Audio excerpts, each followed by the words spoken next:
Hey there, it's your host, Eric, from the Machine of Nonsense. Before we get to the bracket of nonsense, I just wanted to let everyone know this will be a spoiler heavy discussion. We can't really describe these characters in full without, kind of really going into spoiler territory, given big plot points of the various games, movies, and TV shows that they are a part of. So if you're afraid of spoilers, I would just recommend maybe skipping forward when a particular character is being talked about, just in case, if you really care about that character and you really care about spoilers. So, just wanted to warn you guys, and on to the episode.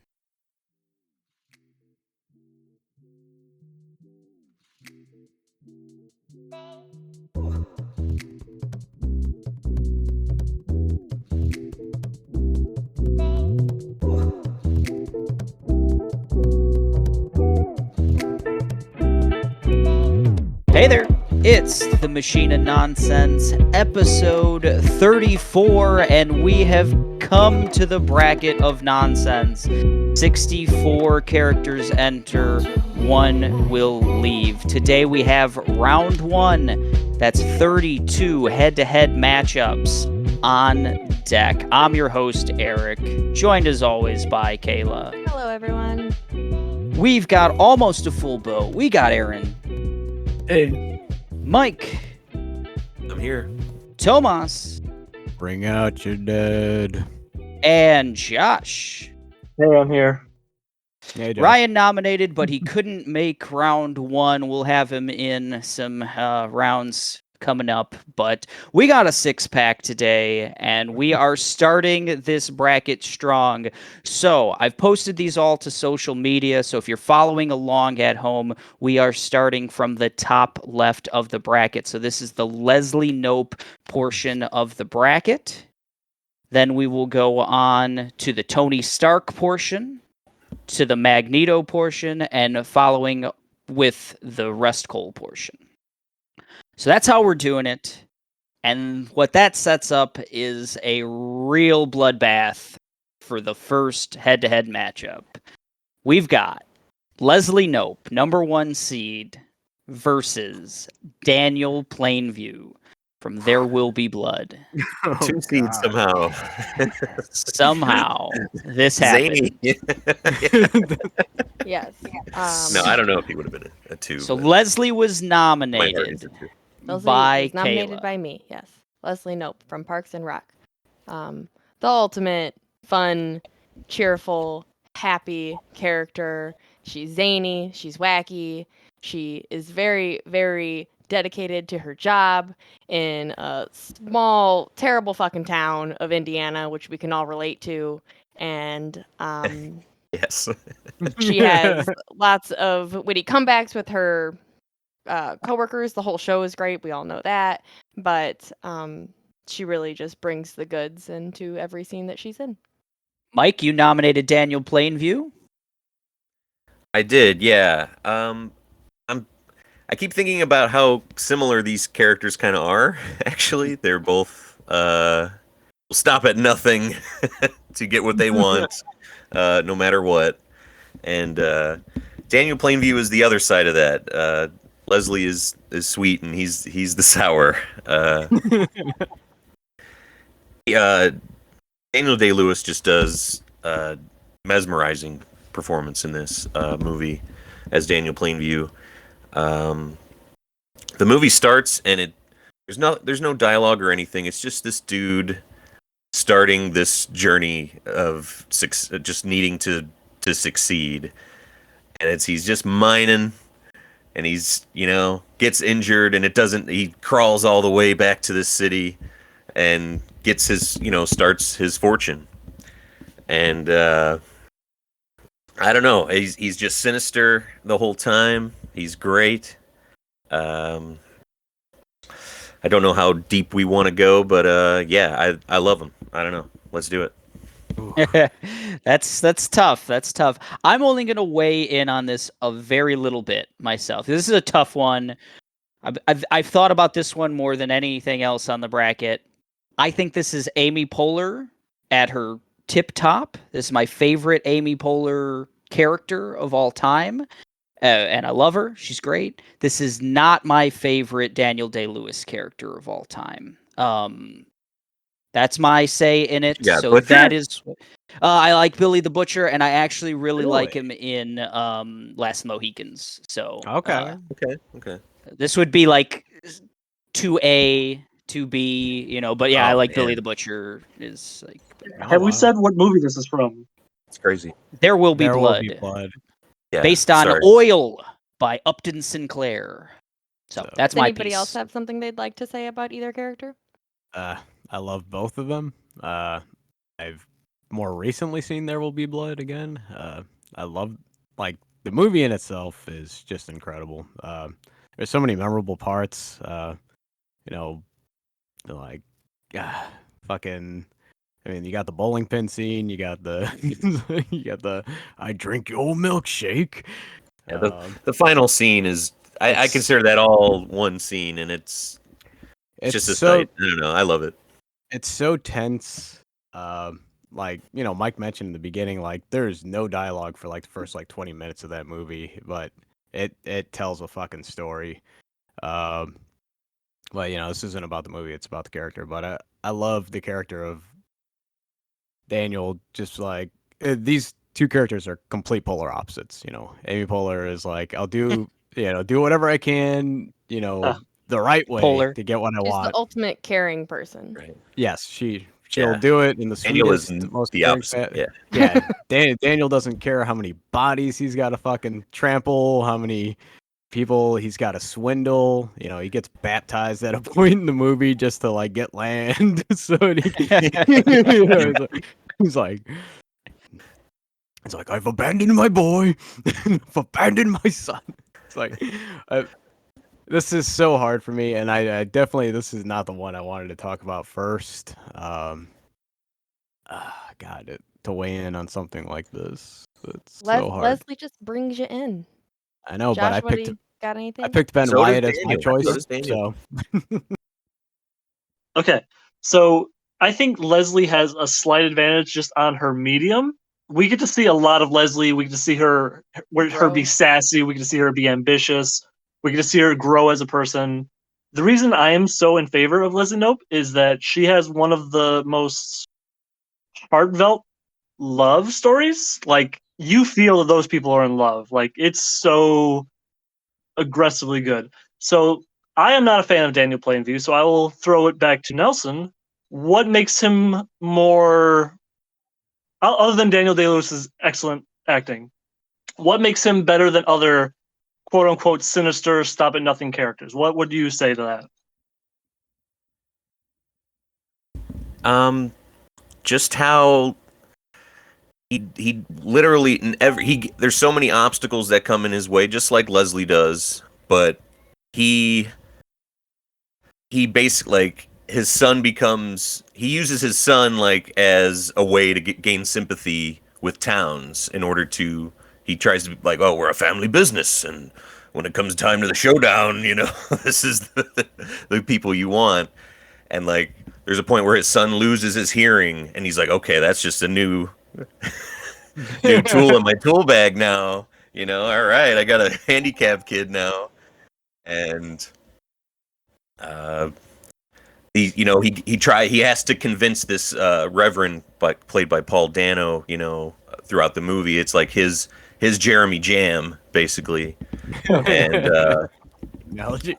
and he stops at nothing because the reverend gets the upper hand at him, you think, at one point, and he keeps this in his mind for years and years and years. There's a huge time skip, and this reverend has to come to him, to try to, he thinks they're cool at this point, and that's the final scene, and he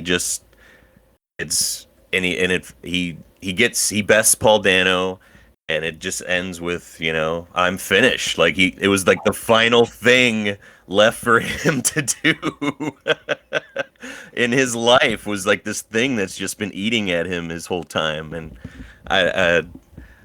it reminds me of something like if the sinister Leslie Knope, like literally. So Yeah, like taking pettiness to an extreme. Absolutely. Right. And Leslie does the same, but doesn't kill someone with a bullet. With a bullet.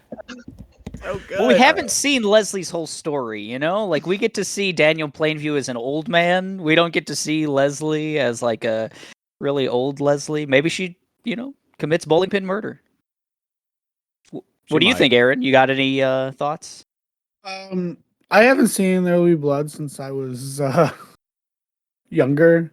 Young. And so I don't really have any emotional attachment to that movie. I thought it was okay. I'm a huge fan of Leslie though. So I mean, like we said, like you have a whole series to watch Leslie Knope, but I feel like you could pick any individual episode and get her entire essence from one episode. So I would pick Leslie Knope any day. It's Okay. definitely someone you Counter want as a argument. friend. Counter argument. Brandanowitz. She wanted to date him. Brandana quits. Yeah, season 1 of Parks and Rec is a freaking... It's rough. Yeah, we don't talk about that one. Yeah. Well, we're talking about it. Everything's on the table right now. Yeah. She's just so caring. She cares about people way, way, way more than anybody else. And I know, like Josh said, we get a lot of Leslie. I wish I could get more of Daniel Plainview. I wish I could see more of how else did he get to where he was, like how many necks did he have to step on? I would love to see that. Quite a few. Yeah, I don't know. Well, Should we vote? Oof. Yeah, I think we should at least put it to an early vote here. I'm gonna go Leslie myself, just by a smidge. Leslie. Oof. Leslie. I'm going Daniel. Daniel. I'm torn because I don't like Daniel as a character, but also Nelson had a really good argument and sold the character. He did. Yeah, but you know what? I'm gonna use my abstain power. Just no bother. It's fine. Oh, okay.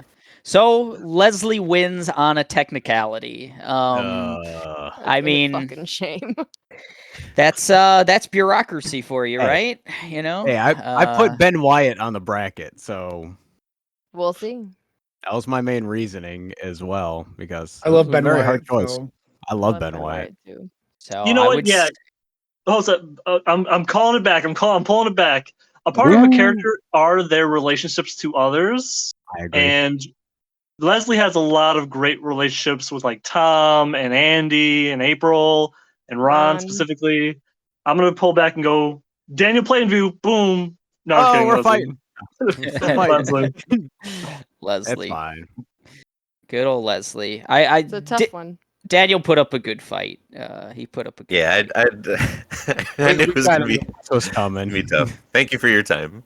This has been my TED Talk. Next round, or next matchup in round 1, Arya Stark versus Mabel Pines. Arya Stark from Game of Thrones versus Mabel Pines from Gravity Falls. You are correct. So, Arya Stark was nominated by myself. I think in a show that crashed and burned really, really hard in its final season, this is the only character that I would say remained consistent and had a full, really engaging story from season 1 on to the end. I want to see... This is probably the only character that I want to see going forward. If there was a spin-off or something of Game of Thrones, I want to see Arya Stark's adventures in the land of Westworld, or whatever the fuck Game of Thrones world is. Westeros. Westeros, yes. Just really cool, too, character. I mean, just like her skills and everything as a master assassin. And I feel like in a show where everyone goes through some pretty horrific things, she goes through the ringer just as much as any other character. She goes blind at a point. learns how to live as a beggar. She's just a badass in a lot of ways. And like I said, she's the only character that I want to see more of at the end of that show. So, Arya Stark. Okay, so I picked Mabel Pines from Game of Thrones from Gravity Falls. She is a tween who is hopelessly optimistic and cheery, and that sounds awful, but that's the reason I love her so much, is that they actually managed to pull off that kind of character well, where you're always rooting for her even though she might be a little bit dumb, or she might not. She is isn't it Scully, the one that's like not believing in the Mulder part of it, right? Yeah. Yeah, Yeah. Mulder. She's Mulder. kind of that. She's a skeptic. I don't say she doesn't really believe. But... Sure, she's the skeptic role though, where her brother Dipper believes in it 100%, and she has to kind of be dragged along. But the main reason I like her so much is that she's in 2 seasons. They get in, they tell a story, they get out. She's perfect character arc. She's hilarious. She's cute. That's Mabel Pines. Okay. Now fight. Does anybody have Well, anything that they would like to add about any of the characters? Either? Sure, yeah. Go for it. Arya for me, she was probably like top 3 character for me until within Game of Thrones, by the way, not like overall, but Yeah. until like the assassin training part. Then she just kind of like becomes like a Witcher without like any kind of personality at all to me. She's just like a lifeless kind of killing machine thing, and I don't know. Geralt, who I was hoping would be on the bracket, which didn't make it. He's like a better version of what Arya becomes to me. Way better. Ooh. I think you make a good point with that. Like Arya was like when she was like hanging out with the Hound and like just traveling around and stuff like that. Those parts Right. are real fun. She had a mission. And it's like she's this young character who's like so dead set on like getting revenge. She's Daniel Well, Plainview. yeah, I She's- mean, she witnesses her father get decapitated on stage in front of everybody, and then is on her own in a Yes. Lots war of zone. terrible things happen to everyone. Yeah. Yeah. Absolutely. Eric said that, but just as a boom, she's a child.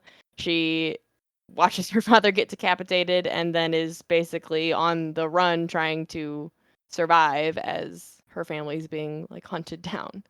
A lot of potential, but like just kind of like with the rest of that show. I just kind of, I think Mike made a good point where like I think she's started tapering off a little bit quicker than some of the other characters. But like for me, that show just didn't stick the landing to even begin with at the end. But I haven't really seen much of Gravity Falls. I'm very familiar with it. Not the characters per se, but I know that like Mabel is like super bubbly, and like I think Josh did a good job at like explaining how she's like charismatic, but A lot of fun. yeah, and that's like because she's like she's supposed to be a counterpoint to her brother, who's like way too serious and like so. But yeah, it's kind of like complete polar opposite kind of characters to go against each other. So Yeah. Mm-hmm. But they love Yeah, each other so much. Well, Gravity Falls is like a coming of age story, really. And Yes.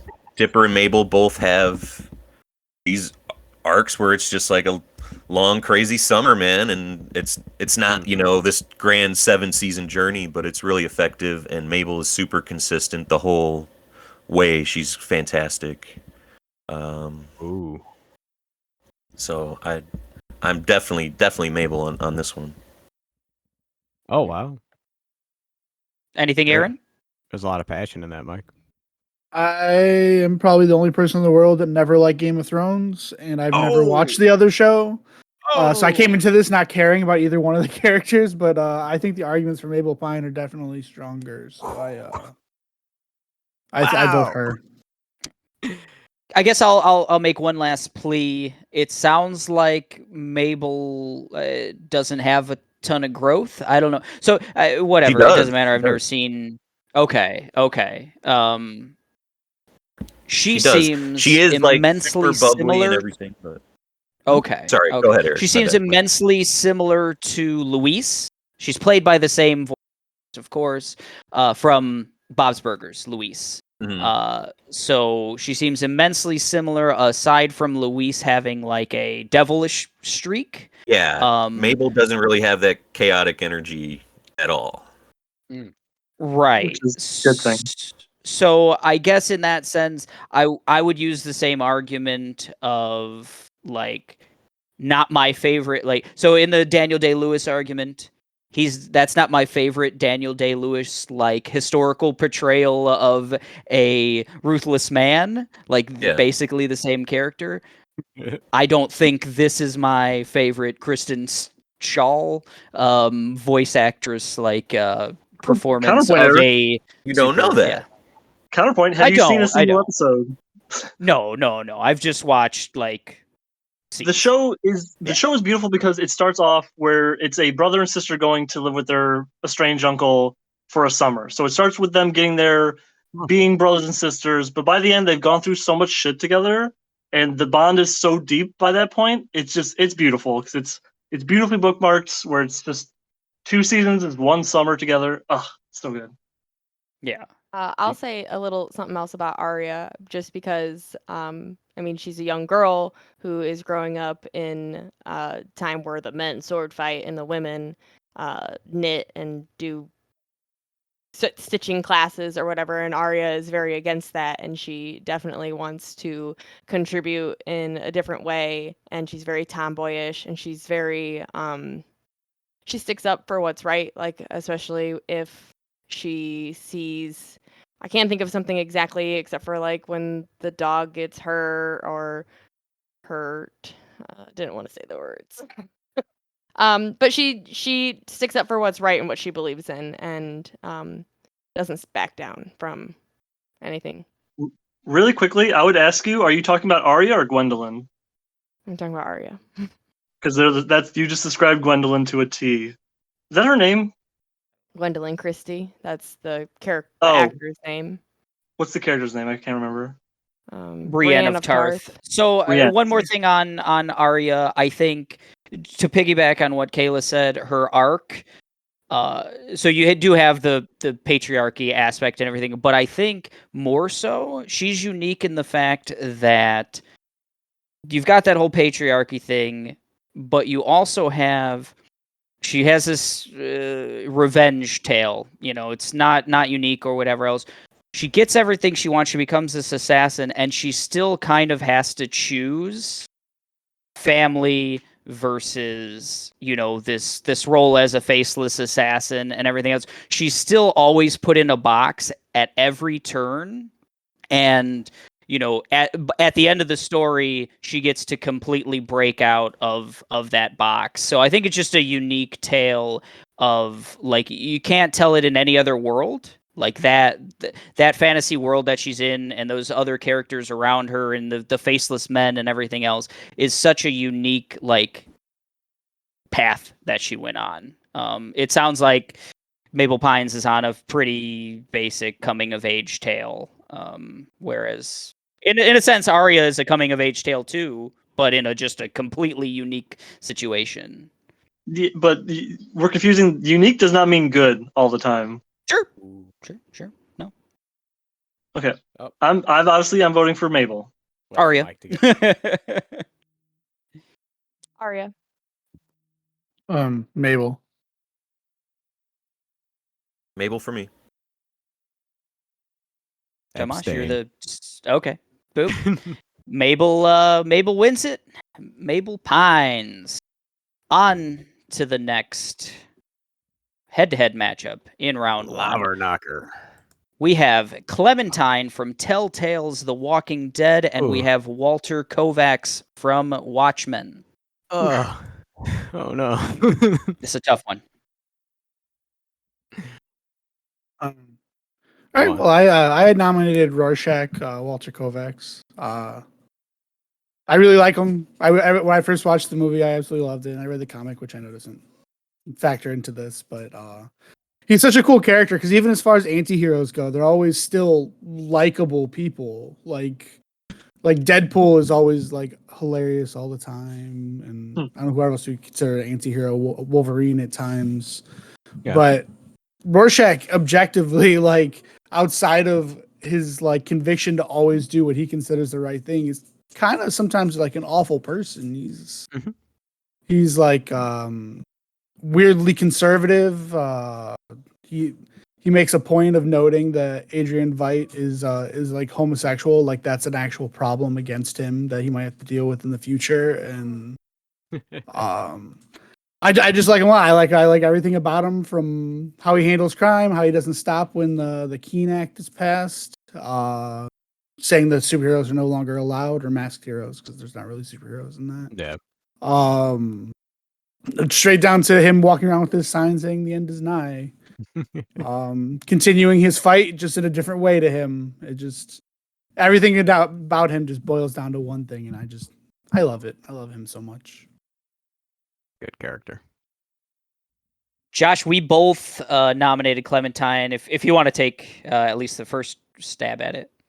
I'll take the first stab at it. So the really cool thing about Walter Kovacs is that at the end, in his mind, he is 100%. He knows he's doing the right thing. But if you look at it objectively, he's wrong. Like, he's doing the wrong thing.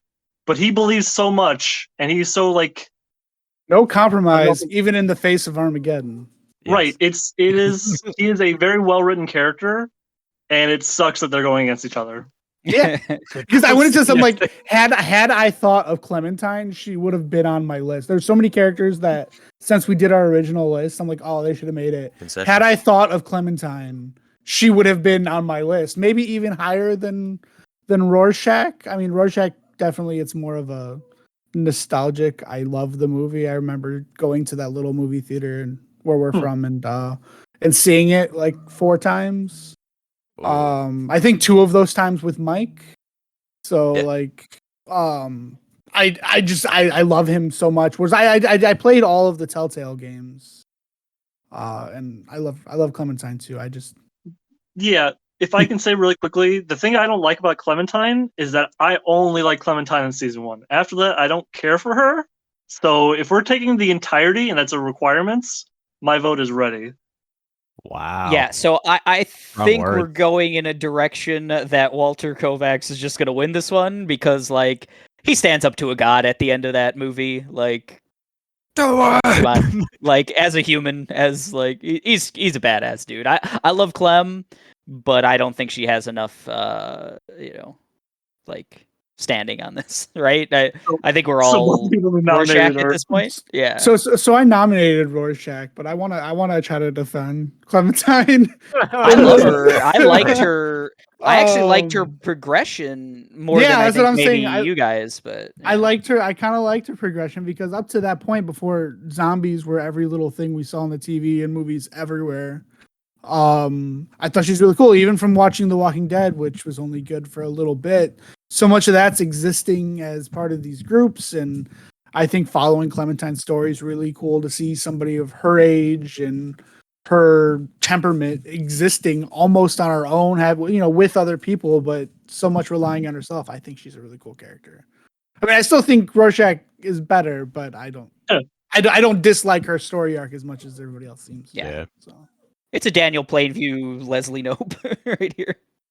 If I could say one really quick thing in defense of the character I picked as my number 1 pick, the reason that I picked her was the exact moment is the end of episode 4, season 1, where it turns out, spoiler alert, Clementine has been kidnapped. And I've never felt such a rage and an urge to protect somebody as in that moment. That was just, never felt that way again about a movie or a book or TV show. That's why I picked her. They did a great job at like building that relationship in that first game. Yeah, it was fantastic. Like, it almost didn't even get zombies. Just Video I would've- games don't often make me cry, but I cried at the end of that first season of Walking What's Dead. his name? so- Lee. I would have played Lee. Lee and Clementine just on a road trip. I would have played that Yeah. game. But, Question. But if I'm voting, I say Rorschach. Yeah. Mike? Does Clementine's arc seem to be Ellie-ish from like The Last of Us? I didn't really play part 2 and 3. You weren't missing much. I mean, I would say Ellie is Like Clementine. a template for Clementine a bit. I Yeah, don't argue think that. I don't think No? as Okay. similar as just because I think Clementine Ellie becomes evil by the end of that like arc. I mean, Spoilers, more so like but like Clem I don't think becomes an evil person. I think and you have choice too. That's the thing. That's the thing about that game series is you can I guess potentially make Clementine a little bit more ruthless and stuff if you want to, and then it would Oh, follow okay. more along a line an Ellie Gotcha. trail. But I don't think her characterization Okay. in total is that of a ruthless person by the end of that. She's more protective. Like she becomes she becomes Lee in a lot of ways. Right. Yeah. Well, she's more of a survivor, like whereas Ellie's going out into the wilderness to hunt people. So like, Yeah. it's It's like in a shitty world already, I'm just gonna make it a little bit more shitty.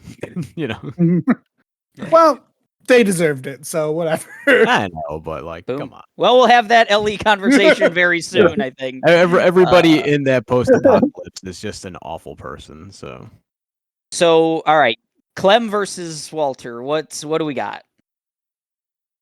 I vote Rorschach. Walter. Walter. Salty Walty. If we're doing season 1 only Clementine, Clementine. If we're doing overall Clementine, Rorschach. The whole bag. Oh man, I think this is our first unanimous winner. Yeah. Rorschach, Walter Which is Kovacs. so unfortunate. That I was went such into a this fully pair. expecting him to lose. Is Walter He's going to great. the dance? Stop, Aaron. He's wonderful. I mean, he sets was- up the show, the Watchmen show, which is wonderful. So I was right. I was really sad that I almost wished he like I know that for his character to work he had spoilers for anybody who hasn't seen this movie that's 15 years old. But I wish he hadn't died at the end of Watchmen. Like I know he had to for his character to work, but I wish yeah. he could have been in the show. Yeah. Yeah, I wouldn't have in liked a way him he was. Yeah, but if just he just passed. how he plans around his own death too is just such a cool thing to me. Yeah. I think a lot of people are afraid to write like an actual anti-hero who is wrong. Like that's impressive. It's Alan Moore, baby. Oh yeah. On to the next matchup. Solid Snake versus Cliff Booth. This one is fun. Solid Snake from Metal Gear Solid. And Cliff Booth from Once Upon a Time in Hollywood. All right. I nominated Solid Snake. I made a lot of points when I was nominating him. He's one of my favorite characters of all time. I like that in a lot of ways as Rorschach that we just, talked about.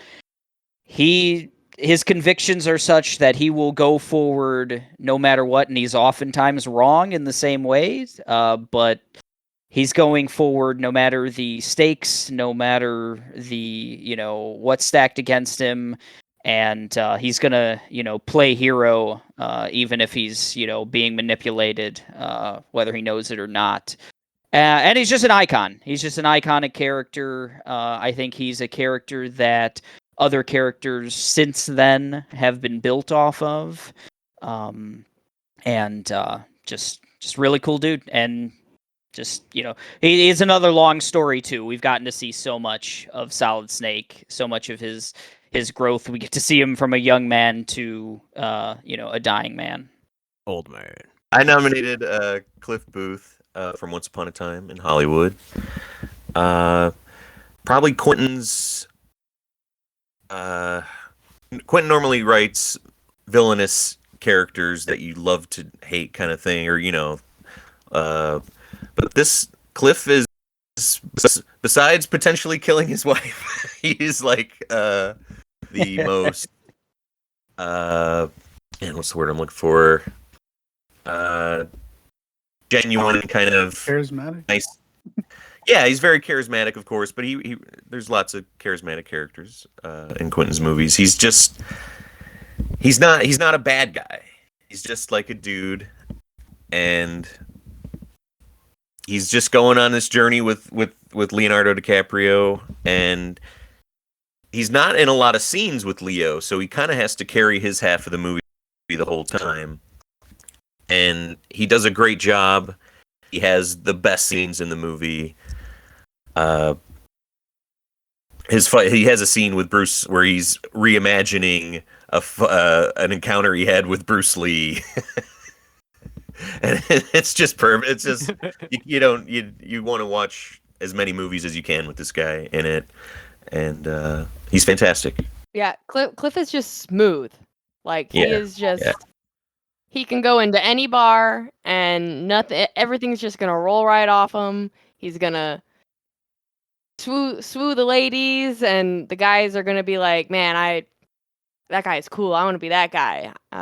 He's just got such a presence that is cool. He's just fucking cool. Tarantino's got a knack for like writing specific characters for specific people. I feel like it's just like a Brad Pitt role, you know. Yeah, It's I feel lying like in he there. doesn't even like say too much. Like he's kind of just lets his stance tell you how he feels. Yeah, I agree. And Snake's great, but he's just a Kojima's riff on a John Carpenter character in Snake Plissken, to a T, almost. Like, it's very close. And Cliff is just Quentin's riff on a Wait, you mean Iroquois Pliskin? yeah from like, come on now, Kojima doesn't hide it ever. No, he doesn't. I think these are characters from two guys who like to wear their influences on their sleeves, and I Oh, yeah. think Snake is just more of a caricature than Cliff is at the end of the day. I would argue we get to see Snake vulnerable, and I don't know that. Do we get to see Cliff? Like, isn't he just always cool? You know, like Cliff is just constant cool. We don't get to see him vulnerable in the same way that we get to Except see. that young girl. That's not vulnerability. I think that's just, I don't know, sleaziness. But Well, yeah, like, Cliff in a way he's Quentin's like superhero, and yes, yeah, I would say so. And I hate Yeah. Superman. You know. Yeah, Yeah. but there's like it's a very small, but you can tell he's not like living a lavish life. He like lives in a trailer. He only drives around because Leo has too many DUIs. That's the only reason that they're together. The only reason that they hang out because Leo needs him. So I think that they touch on that a little bit, but again, he's just stone and cool and doesn't say much and eats out of a can of beans, straight out of it, I think. Oh, another Walter Kovacs thing. Come on, Yeah. we're just gonna talk Human about. bean juice. And Cliff, like for Cliff, there's no reason why he wanted to like, well, I guess other than liking that girl, but he like that girl's not exactly an ideal situation, and some like bad shit goes on, and he just hangs out and handles it, and that's it. Again, he's just chilling at a house, and people try to come in where he could just have, walked away. No, he just murders them all ruthlessly. Yeah, and a different Quentin character would have handled all those situations a lot differently. Like they would have accepted the sexual favor from the lady.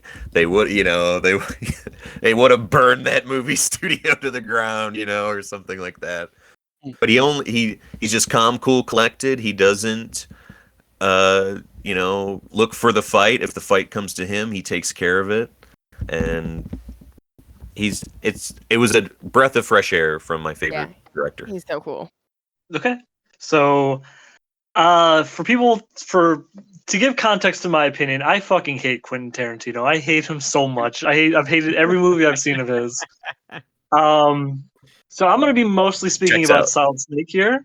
Solid Snake has a tonal problem where he's wacky go goofy man sometimes, and he's dead serious other times. That's my big problem with Solid Snake, because since we could not divorce Clementine from her other stuff, for me, we have to look at Solid Snake as a whole, and there's too much just weird perverted shits, and it's not a very consistent character. On the I other said he hand, was my anime character.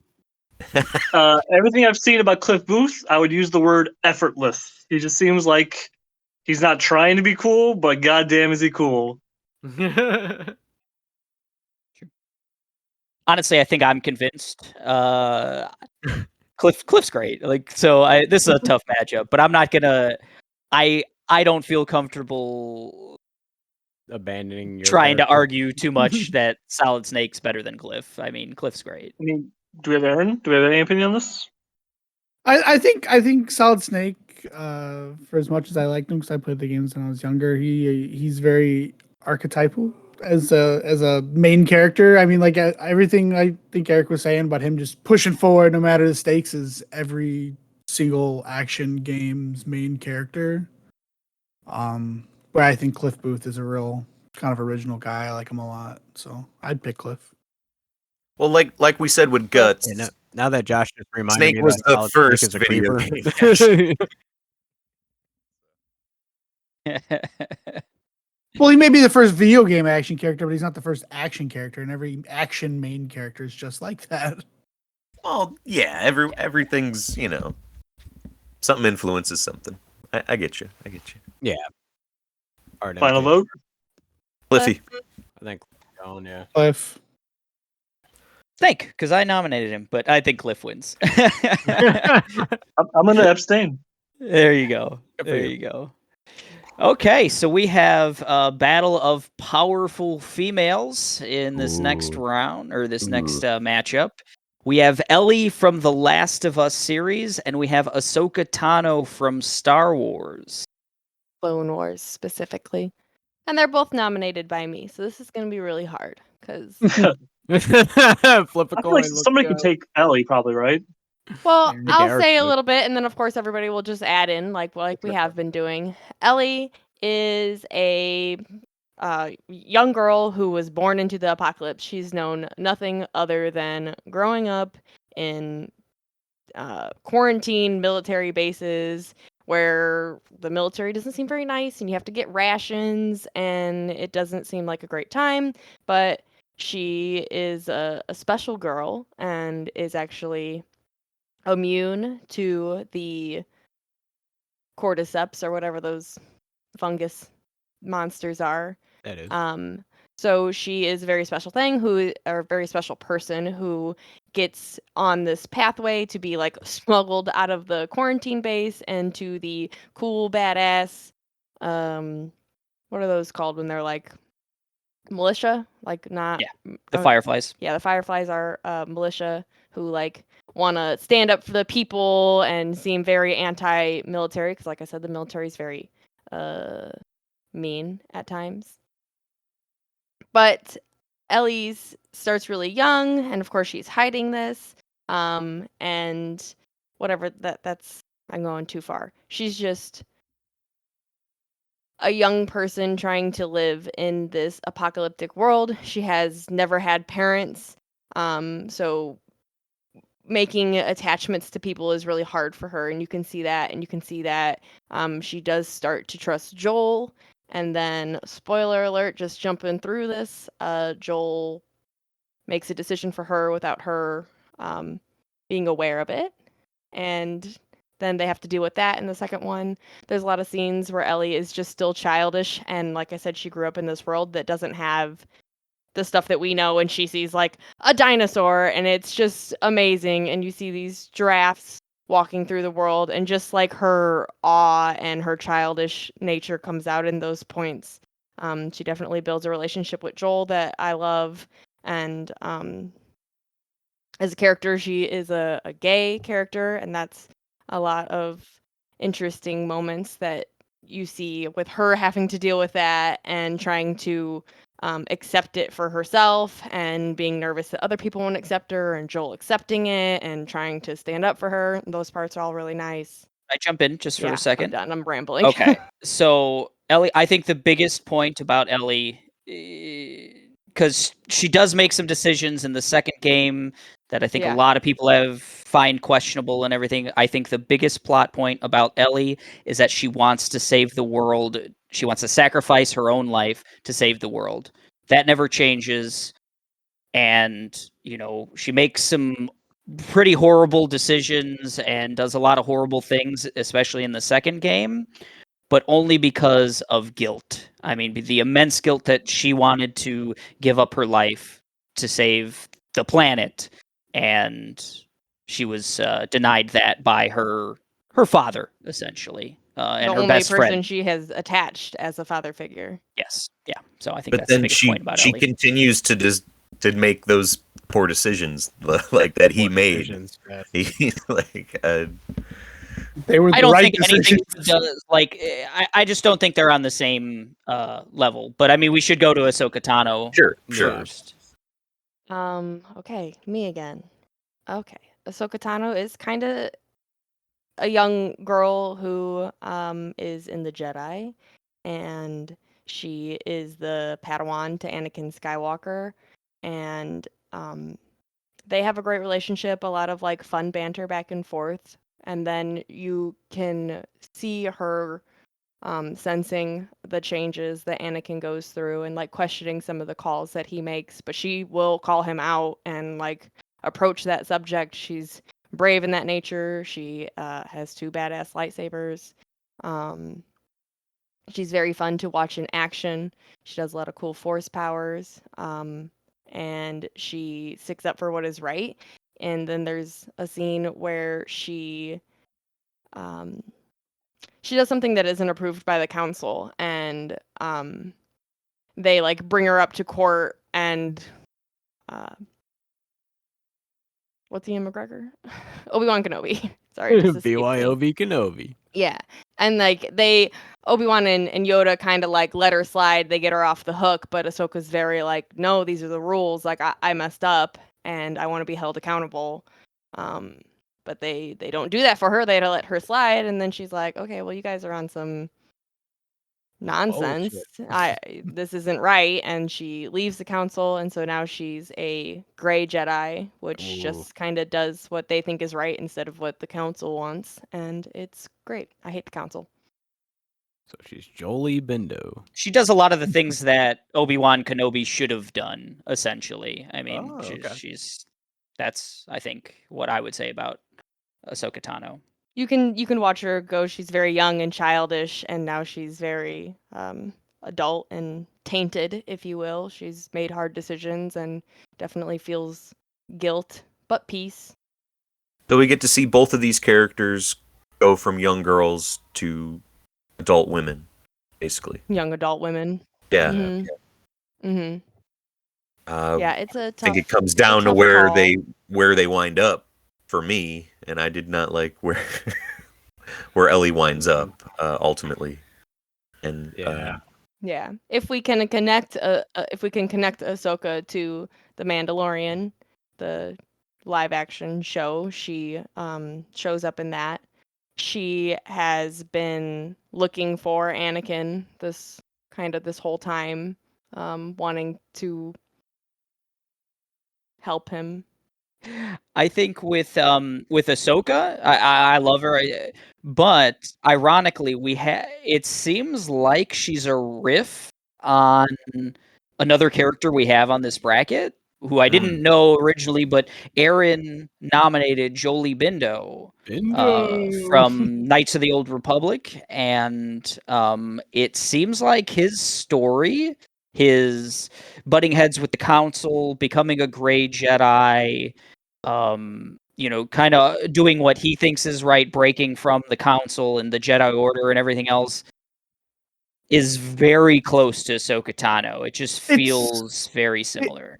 It's similar in that, like, so, like, They're Grey within Jedi. Star Wars canon, there's was it the Lost 19, the only Jedi to willingly leave the Jedi Order, I think all of them will say it's due to bureaucracy. So I mean that's gonna be a really common theme among anybody who may be a gray Jedi or even Sith or Mm-hmm. dark Jedi, which is a little different. But with Jolie, he leaves and then signs out, becomes a hermit. He doesn't do what's right. He just no longer. He doesn't Abides by see the it as right. He doesn't see the light side as right. He doesn't see the dark side as dark. As much as Ahsoka Tano's what she is referred to as a gray Jedi, she very much is a Jedi who just doesn't follow their teaching. She's not Yeah. gray in the fact that she doesn't see the dark as the bad guys and the light as the good guys. She very much sees them as the good guys. She just doesn't follow their teachings. So I would say she's still just a Jedi without the temple. She's more Yeah. like an eggshell Jedi. Yeah, off white. She always Um, tries to do what's right and help others, and Right. So she's in still a very much Jedi way. She's very much neutral. still just a light side Jedi who just is unhappy with the council. Like it's not. Council sucks. Right. She breaks away from this endless cycle. Anakin ruined right? everything. So. She breaks this cycle that keeps happening. Jedis do this, that. When Ellie Well, doesn't, sort of. break She away still from does this those things. She's just. Well, she doesn't exactly break away. She mostly just stops being told to do those things, but chooses to do them on her own. Okay. Some So might I'd see say it as I say selfish. no, I would say she grows in and becomes like sort of like when you see religious people, where you see non-religious people saying like, if you didn't have the threat of heaven or hell, would you still do the right thing? She does the right thing because it's right, not because the teachings tell her to do it. It's like, what do you do outside the four walls? I think for Ellie, just Mike said like she doesn't break the cycle and she does a lot of things that you don't like seeing. A lot of decisions she makes, especially later in her life, later in the game series. I think that's all purposeful. I think that it, and I honestly, I playing that second game, I had empathy. Like I feel like, man, if I was in that situation, I'd probably do it. I'd probably become a ruthless killer who just like only thinks about revenge because what the hell else am I gonna think of? Like she is the most traumatized person that you can think of from like day one of her life, and it just gets worse and worse and worse. Like so I don't think it's like out of character or like, oh, why would she do this or something. I don't think there's a question in my mind. Like it's just like, oh, of course someone put through these things would do these things. There's just so many moments where she does have a choice. Like she can choose. Yeah. What am I really doing here? She's learning enough around the way and enough about these people and enough about their lives. Like there's stuff to influence her to like, wait a minute, like, yeah, they had a reason to kill him and Joel had a reason to kill them, and it's like this thing that never ends. And my reasons matter? Yeah. More like I mean, how dumb were they to be like, oh, we found him, and there's a young girl who fits the description of the person who was kidnapped away that could save us all. Could that be her? How could they not think that? That was my big problem with that. Because they were dumb. Situation. They were Sure dumb. dumb. They were They also all- on a revenge. they all trip, and they deserve were that's what I die. mean. Like Yeah. My biggest thing is that like if that exact same thing happened to me, like if I saw the person I cared about most in the world be brutally murdered, yeah, like Kayla, probably. Like there is nothing in the world that would stop me. There's nothing in the world that would convince me that I'm going to punish, like if I'm a badass like Ellie, like me, I'd probably just, I don't know, be afraid or something. But Right. like if I was a badass, You can get the like, sentiment. right, I go like based off 100%. I go based off of the ethics of it's never going to bring the person I lost back. It's not going to make the situation any better. It's only going to exacerbate the problem even further by going through that route. I absolutely hated the route that her character took in that game. And since we got to go by the whole entire character, like if this Oh, yeah. was just the first game, I'd probably pick Ellie.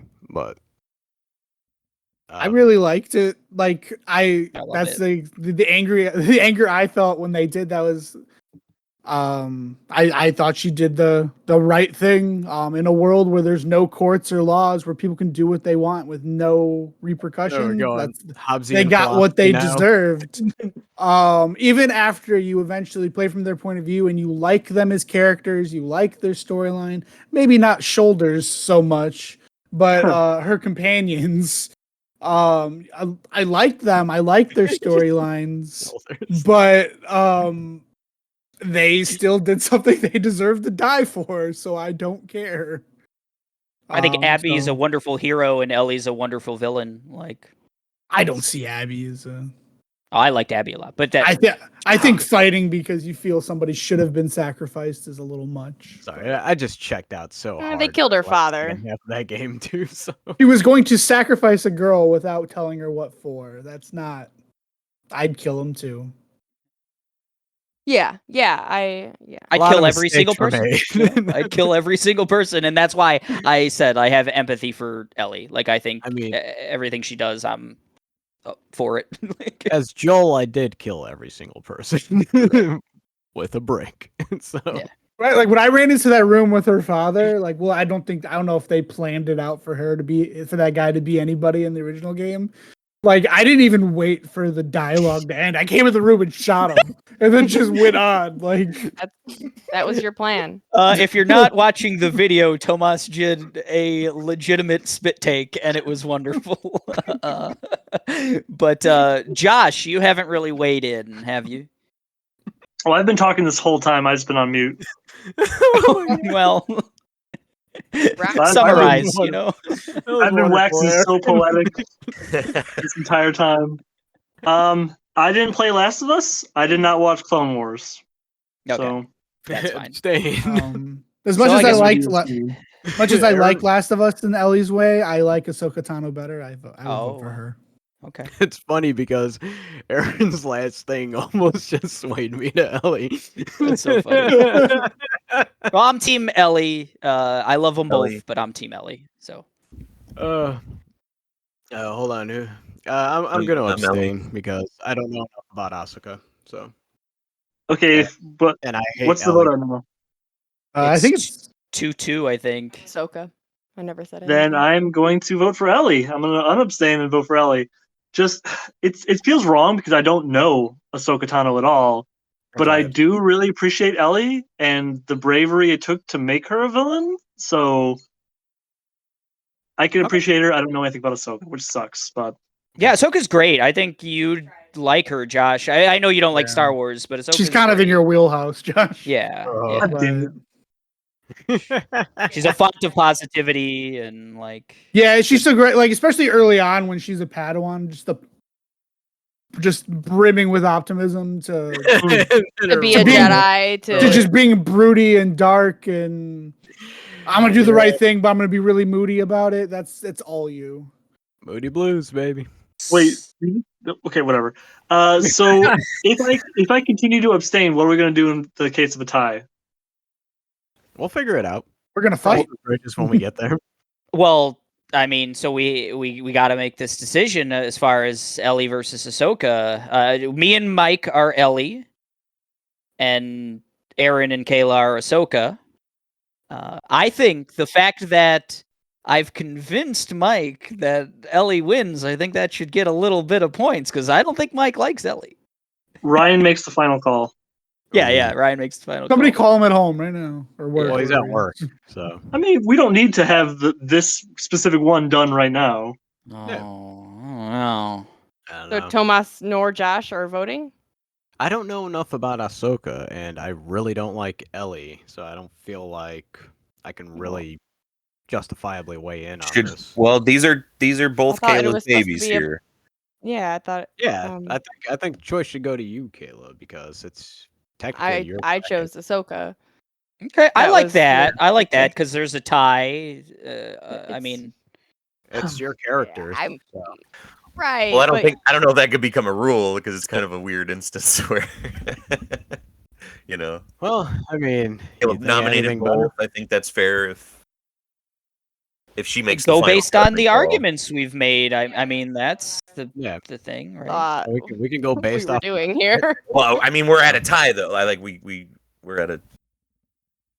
So We're at a 2 But- versus 2, and there's But 2 at other a people. But there's legitimate 2 other tie. people. Right.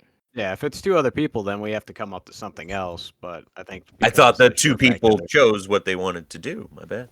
Right, which is Ellie and Ahsoka. So we're Oh, still so dead. they did? I 3-3? didn't hear you guys Oh, I make didn't hear any that. Yeah. Gotcha. declarations. So it's 3 versus 3. 3-3. Okay. Well, then I think in this very specific case where it's both Kayla's characters, it's a 3-3 tie. And if I had to guess, Ryan is a Star Wars fan. He would point. pick Ahsoka as well. I I mean, think he's ever played The Last of Us. right, and I don't think it's his type of thing anyway. So if I had to put money on the table, I would say Ryan's Ahsoka Tano anyway. not a bad way to lean. So are we happy with Ahsoka over Ellie? Let's vote on Very that. happy Yeah, with she it. was really cool in that Right. episode of Mandalorian. She was real cool. There you Boom. go. I actually haven't finished The Mandalorian yet, but It's solid. Yo, Mando. So Ellie over- Ahsoka over Ellie. All right, here's an interesting one. The all anime matchup. all We an- have Domon Kasshu from G Yeah. Gundam and Vegeta from the Dragon Ball series, Dragon Ball Z, Dragon Ball GT, etc. I could end this one Um, right now. Dragon Ball Super. I'm Team Vegeta. There's nothing Vegeta. that's gonna convince me, so I'm These sorry. are both my characters. So I'm going Vegeta. Just as a character, Vegeta is to me one of my favorite. Like developed over time. He starts off a villain, slowly edges his way into becoming like begrudgingly on the good side, and then he ends up having a family, which kind of changes him in a long way. And even though I don't really like the Majin Buu arc, he kind of like has this moment where it's like I'm not a complete shitbag. I'm not doing this for myself. I'm doing it for the sake of the people I care about. I think he's a much better character than Goku. I'm glad Goku never got on this list. And Domon Kasshu is just, near and dear to my heart. So I love G Gundam. I understand it's overly cheesy. It's completely over the top. I watched it in both Japanese and in English. English voice acting is awful for that show, but I still love it. And I also just love the concept of G Gundam in the future. There's space colonies, and in order to decide who runs the space colonies, they just have this big tournament with Gundams with representatives from every country every couple of years, and whoever wins that tournament ends up ruling the colonies for that term.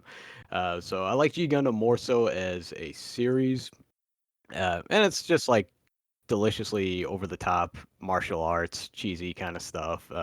There is a Gundam from Mexico is called Tequila Gundam. The Gundams from Norway have windmills on them. So it's Stop Just convincing me, Tomas. stereotypes, right? Dragon Ball has Namex and aliens. but But Vegeta and Domon or the move that they use to defeat Devil Gundam is the double love Seki Haten fist. So it's Vegeta. love Vegeta. I love Vegeta. both characters, but All right, Vegeta's the Vegeta obvious wins. winner. This is a character bracket, and I feel very strongly that Domon Kasshu should win.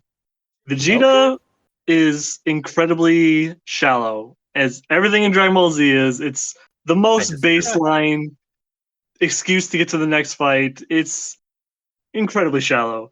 Domon Kasshu, also incredibly shallow, but he is such a there's something to be said about a special move that makes just makes your hair stand on end. And That's Burning true. Finger will always do that for me. And yeah, so my vote is for Domon Kasshu. No, Vegeta gets Super Saiyan off camera when Super it didn't really Saiyan always matter. does that for Vegeta. He's talking about making his hair rise up. Oh, okay. I was being dumb. But he turns into a giant ape on camera, so Yeah, I mean, Right. I think Vegeta's arc is very satisfying. I think that quest for being number one and then having to come to that ultimate realization that you're just gonna be number two, man. Like you're just not gonna do it. and you have to come to terms with that. I Right, Some think but might that's say the effective. Charles Barkley of Dragon Ball Z. Exactly. Ooh. Exactly. I also have I have appreciation for characters who have a conversation that's not about fighting. Like just have like a single conversation that's not about fighting. Well, that's definitely Vegeta not goes to the Domon Kasshu, DMV, I right? think, at one point. So Uh-huh. He does have a bad man T-shirt. Uh-huh. His life is fighting, man. That's it. all right. And I can't Vegeta imagine by a any hair, a conversation golden in hair. Gundam is any good. Right, but that Yeah, that knows what that knows what it is. It is a Yeah, cheesy Gundam's very self-aware. it is a cheesy, just dumb action, and everybody's got their own special moves. It's not just what's the difference between a Final Flash and a Kamehameha? What's the difference? How it's done. Uh-huh. The world may Position of never know. hands. Gundams are cool. Yes, I know they are. We all think Gundams are cool. I hate Gundam. Okay. This is more of an argument for Josh to convince us that he doesn't love Gundam. Not a fan of Gundam. On to Mario and Alucard, anyone? Maybe?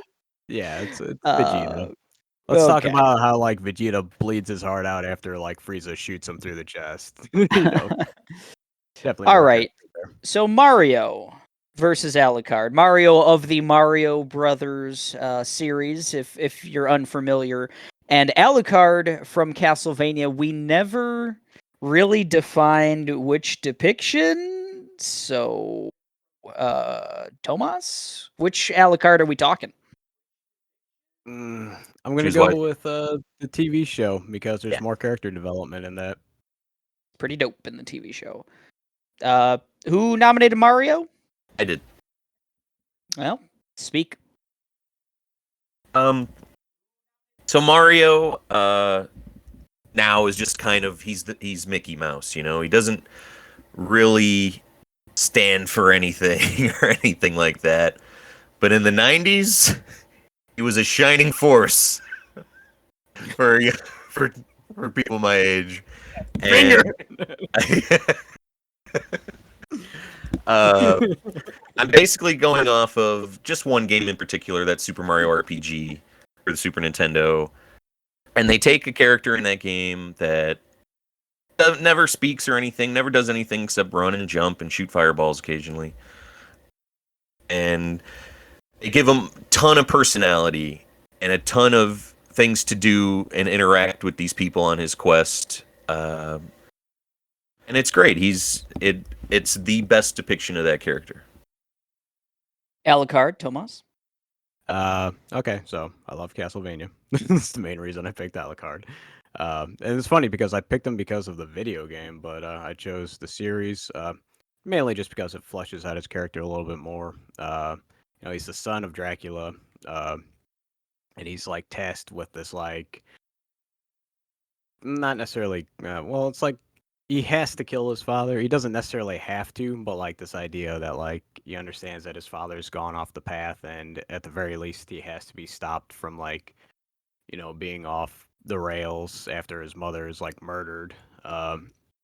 You know, it's he's a tragic character because you know nobody should ever have to go through that kind of, you know, it's like have to commit patricide and uh, just like the scene like. You know, I agree with Mike. You know, with the series, like they should have did more Drac. I wanted to see more Drac, but like the scenes towards the end of the what is it, second season when they finally killed Big Bad Vlad, and where he's like fighting in the room with them, and he's like, you know, he has all the memories of like this is where I raised you, and like I think his character is like his relationship with Dracula. I don't think has ever been like really fleshed out in the video games. I think they did a very good job of like, you know, it wasn't always bad, makes it even more tragic that he has to like take up this mantle of like, you know, putting his father to a stop. And then on top of that, hold on.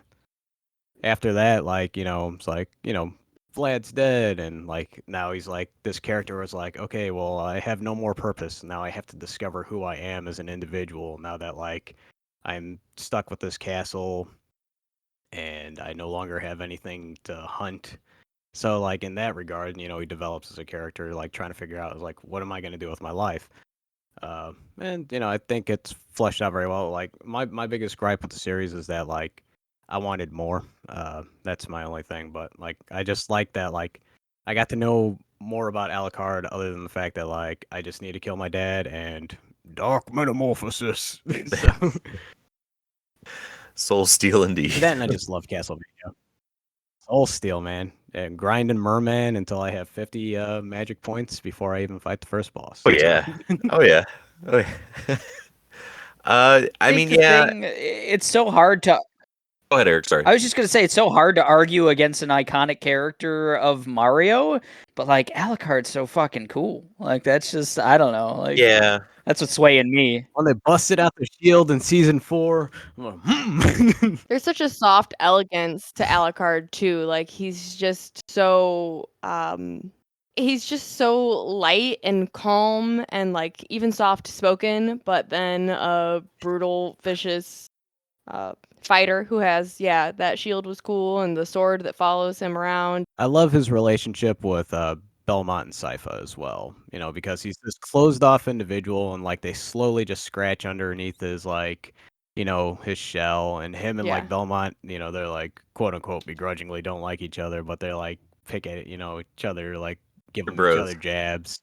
Yeah, they're bros is like, and you know, Sypha is this like caring, understanding, you know, person who banter. like tries to figure out this deeper portion of him, like takes the time. Like she's like babysitter to both of them because they're both like, you know, they're bros, bro. You mentioned him being in the castle like towards the end, like all by himself, but then he gets an opportunity to help people and offer his whole private home for them to fight off a war and monsters and save their people. I just wanted Mario. I wanted to try to make an argument that he belonged here. I like how in Mario RPG, it's just like a legend of this dude that can jump really good. like that's he's like a celebrity because he can jump. And I like the way he depicts like situations. Yeah, he basically just like pantomimes characters to like because he doesn't speak, so he just has to pretend to be Bowser. He has to pretend to be like a giant sword that crashes into the like when he's describing what happened to people. Yeah, when he's like when he's just explaining to the Chancellor what happened to the princess, like I know exactly what scene you're talking about. And I love how like slapsticky and like charming like the story in Mario RPG is told. I wish Square and Nintendo still made powerhouse games like that together. Yeah, me too. He's the ultimate in character development because he was nothing. He was literally nothing. He was literally like, oh, guy jump good. And now there's an entire mythology around him and everything else. He's been on all of these adventures and everything else. So, I mean, I want to give him his due. Like Mario's an OG, you know. He's an iconic character, but like Mike made the point that like he is like just the Mickey Mouse for Nintendo. Like as far as character development goes, like you don't get it much. Like he's the jump man, you know, he's like the story is built around him, but like he's just the de facto like protagonist in a lot of these backdrops. Yeah. Square was the first to really try to make him something kind of, so I've never really watched or played Castlevania, and I don't think there's much to Mario, so I'm just gonna abstain from this one. I also have not seen the Castlevania, but the arguments you guys are giving me are very, very bland. He seems like a very much just a normal anime character, but there is a lot to be said about Mario's staying power in that you can convey a lot of charm and personality without saying anything. And I think that's a very hard thing to pull off. Obviously, Mario has stood the test of time. And I think there's a lot to be said for that. I think he's a very charming character without having to say anything. I didn't think we'd get Jeff Bakalar on this pod, Mike, but I'm happy we did. This is good. In order to just not hear Josh say Mario again, I'm definitely voting for Alucard.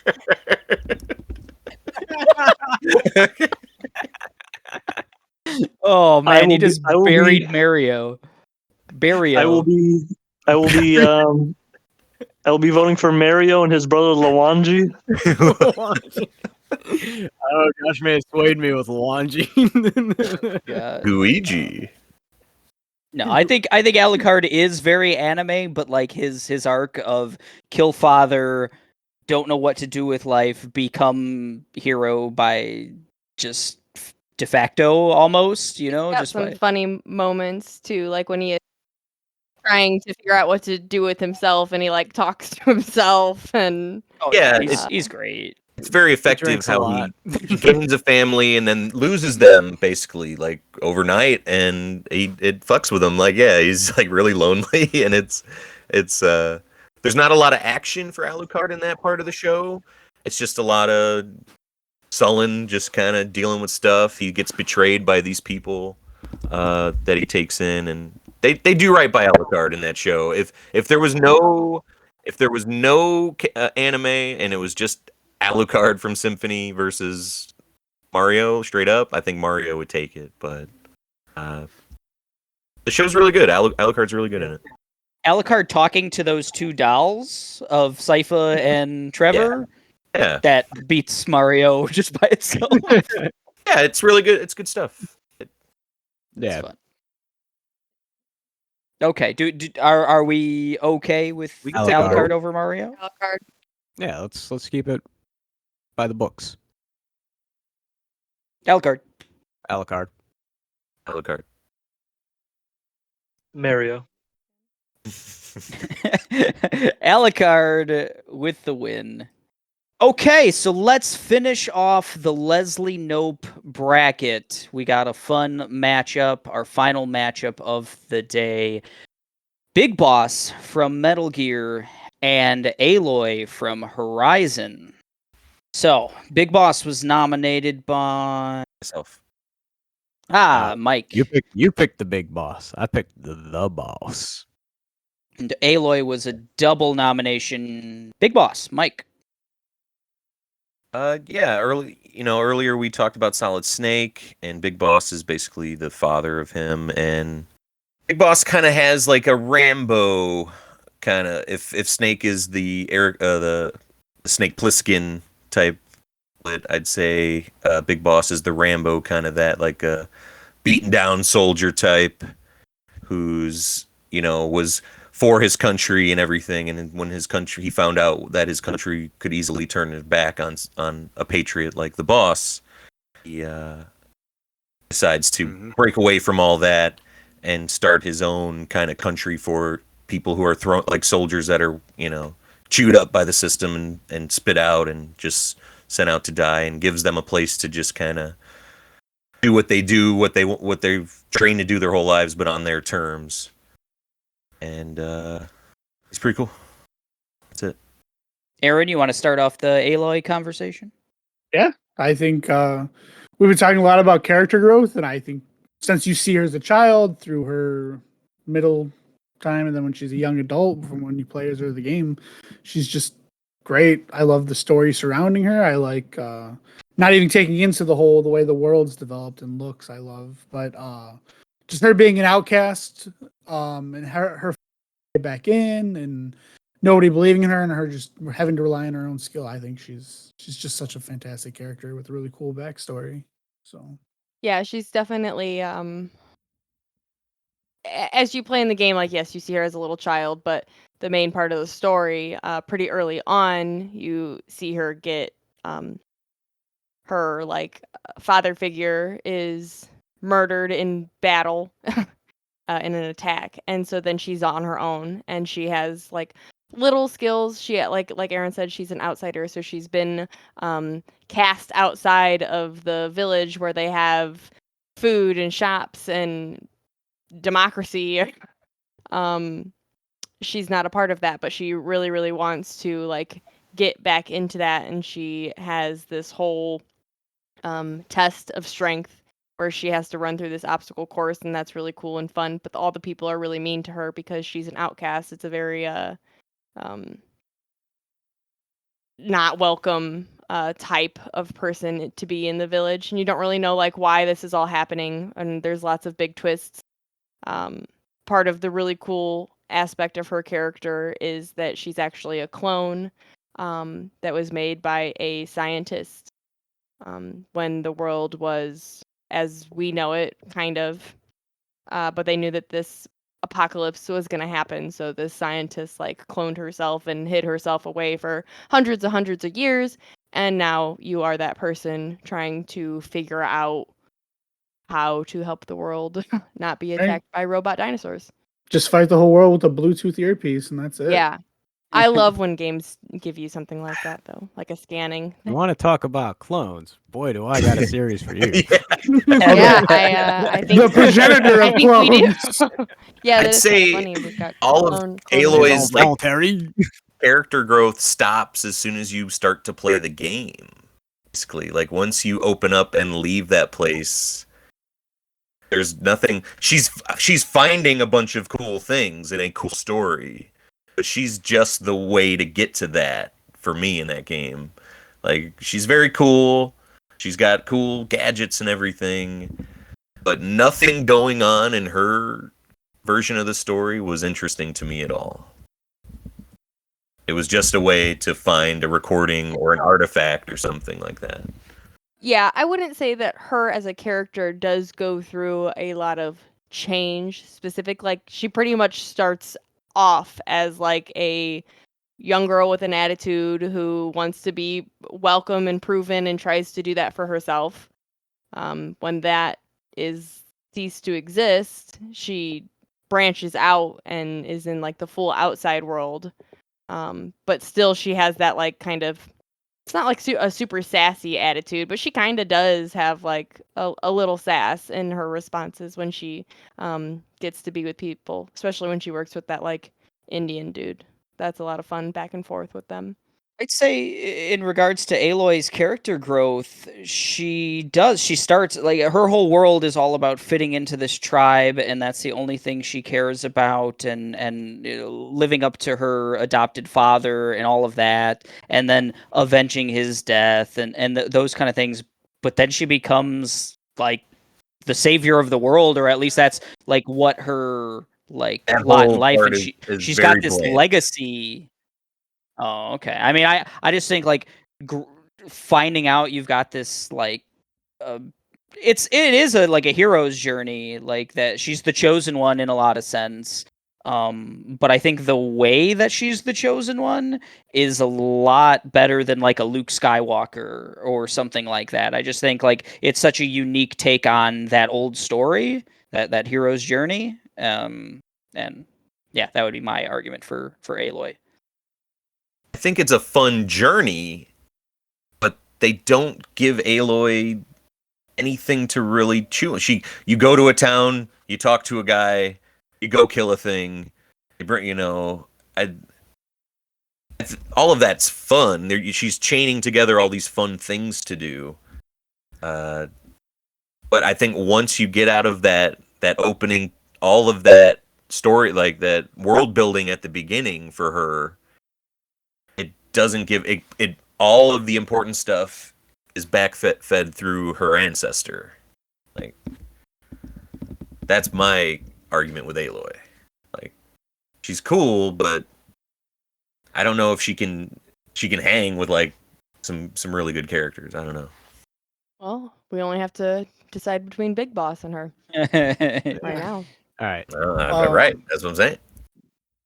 Like I see what Mike's saying, but on the same thing, I feel like when I played Metal Gear Solids, like if like personality wise, like Big Boss is the same character as Solid Snake to me. Like there's not a single thing that Big Boss is saying that where I wouldn't be like, if you just like drop me into the game without telling me like oh, that's Solid Snake, because he acts the same, says the same things, does the same things. This character takes a completely different route, though.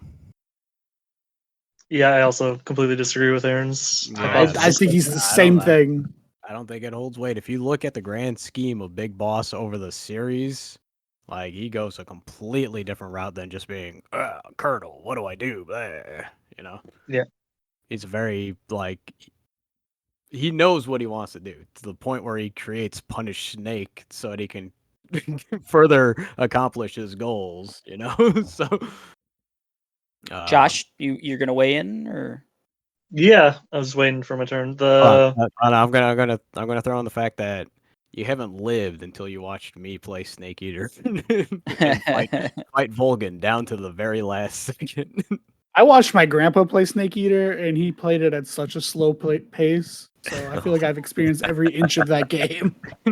You haven't seen how many hip tosses I can do. I did not like Solid Snake. I did not pick him, but I would throw my weight behind Big Boss. Just because he has a lot more agency to his character. It's not like Tomas said, just following orders, and it's really weird. Not really as goofy. He's still goofy, but not as goofy. Where he has a more human. He falls in love. He mistakenly. He has somebody to look up to, and there's that pain of betrayal. I don't really get that from Solid Snake as much. Yeah.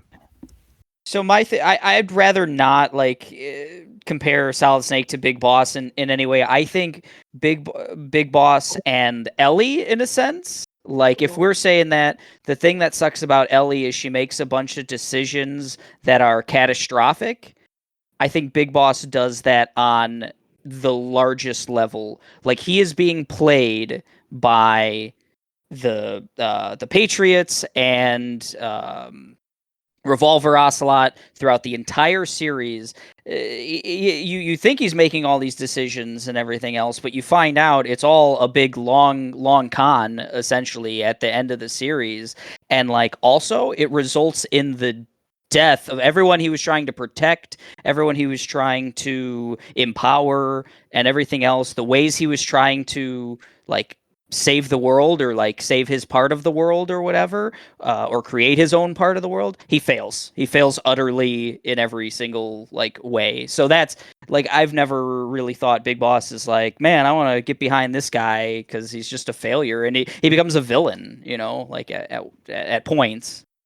Right. Yeah, What's it's a wrong with that? very though? full, complete Yeah. arc. I can't tell you a single thing that Aloy says or does or anything outside of that opening thing where she unlocks a door because she's an ancestor of so and so, finds this technology and breaks away from her like weird tribe that she's a part of. Like outside of that, there's bad robots out there for her to beat. I would also like to really quick call out Eric, because Eric is not willing to compare Big Boss and Solid Snake, but he was willing to compare Daniel Plainview and Billy the Butcher. Not in the same series. No. Right, but that is some mental gymnastics we're doing there. I just want to say that there is no Metal Gear series without Big Boss. Like he's a huge essential part into it's like Eric, you made the argument that you want Solid Snake to be on this bracket. There is no Solid Snake without Big Boss. Right. This series, he's a huge flushed out character in the series, even to the point where in Metal Gear Solid, the Liquid Snake is literally like holding a nuclear warhead and Metal Gear as like a bargaining chip to get his remains. So it's not his remains, but you don't know that then.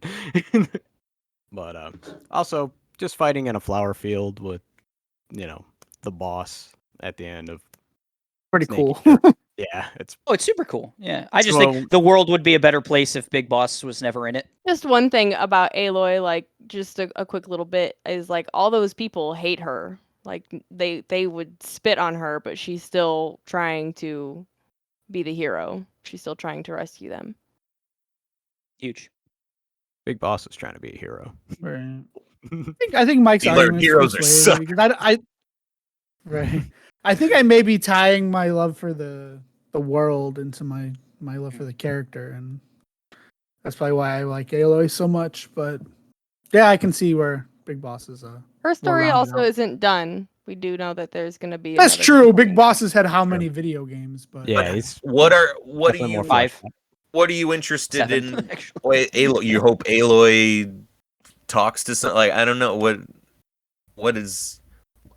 when you think of playing I Horizon, am excited about.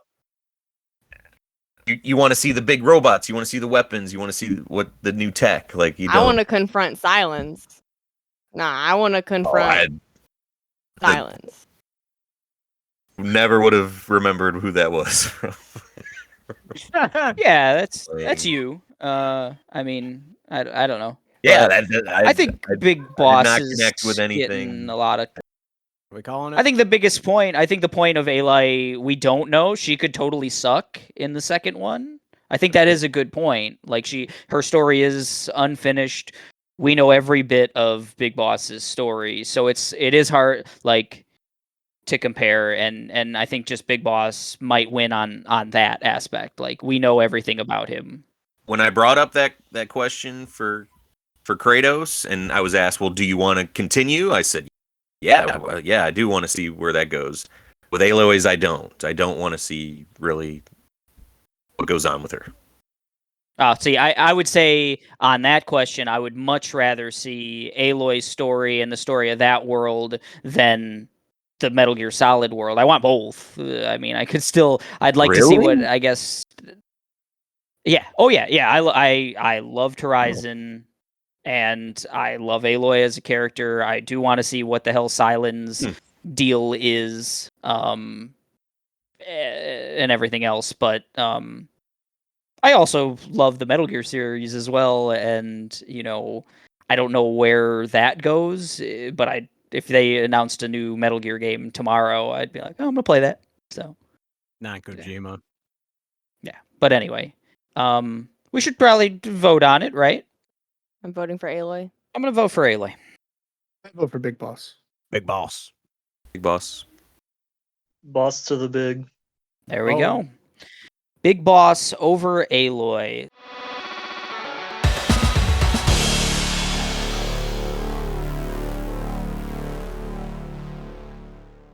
So we have now completed the Leslie Knope bracket. Going forward, we have Leslie Knope, Mabel Pines, Walter Kovacs, Cliff Booth, Ahsoka Tano, Vegeta, Alucard, and Big Boss. Lot of fun. We will get to the Tony Stark bracket on our next Bracket of Nonsense episode.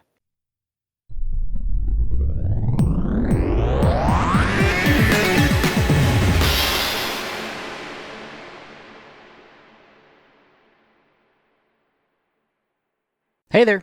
So obviously, round one, our first bracket ran a little long. We didn't get to finish the entire round. We just finished the Leslie Knope bracket. That's show business, folks. This is going to be a longer process than maybe we thought, but we'll get on to the next bracket, the Tony Stark bracket, in our next episode, and we'll go from there. Shorter rounds will probably be shorter episodes, so we can look forward to that.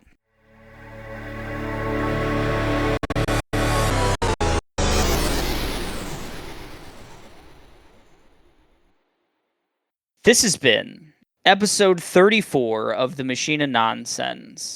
I'm your host, Eric. I ask you, as always, to subscribe, rate, and review us on your favorite podcast app. Join our Monstars fan group on Facebook. Hit us up on Instagram, Twitter, or Facebook. Let us know what you'd like to see in some future episodes. Leave us a voice message at anchor.fm/Machine of Nonsense. We're signing off and saying goodbye. Bye. There goes Rob. Bye.